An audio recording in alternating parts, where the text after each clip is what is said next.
আমি ঢাকা বিশ্ববিদ্যালয়ের সূর্যসেন হলে ছাত্র ছিলাম।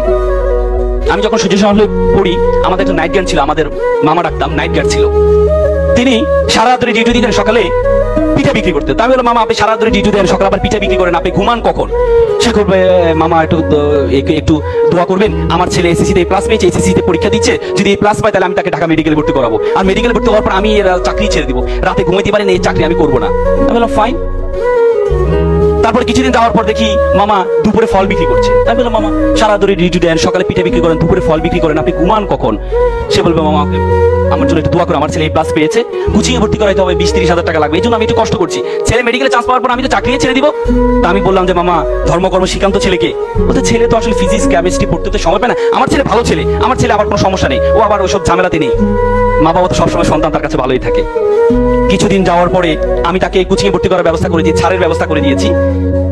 কিছুদিন হটফুট করে দেখে আমার রুমে মিষ্টি নিয়ে আসলো, মামা আমার ছেলে ঢাকা মেডিকেলে চান্স পেয়েছে। কি উত্তাল, কি আনন্দ!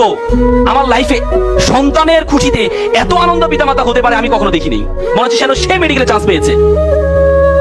একদিন কিছুদিন যাওয়ার পর মামা দেখি মন খারাপ করে বসে আছে। আমি বললাম, মামা আপনার মন খারাপ কেন? আপনার ছেলে ঢাকা মেডিকেল পড়ে, আপনার জীবন আর ঠেকে কি, আপনি মন খারাপ কেন? বলছে, বাবা আমাকে ক্ষমা করবেন। কি হয়েছে মামা?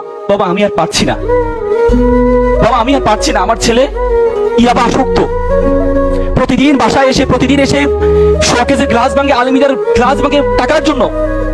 বাবা আমি বিশ্বাস করেছিলাম আমি যখন অসুস্থ হব আমার ডাক্তার ছেলে আমাকে সুস্থ করবে, আজকে আমি সুস্থ মানুষকে আমার ছেলে অসুস্থ বানিয়ে দিচ্ছে।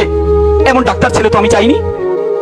আমার ছেলে যদি দিনমজুর হতো, আমার ভাইয়ের ছেলে দিনমজুর, সারাদিন কাজ করে এসে মা বাবার সাথে একসাথে খাওয়া দাওয়া করে, এমন ডাক্তার ছেলে তো আমি চাইনি, এমন অসভ্য ছেলে তো আমি চাইনি।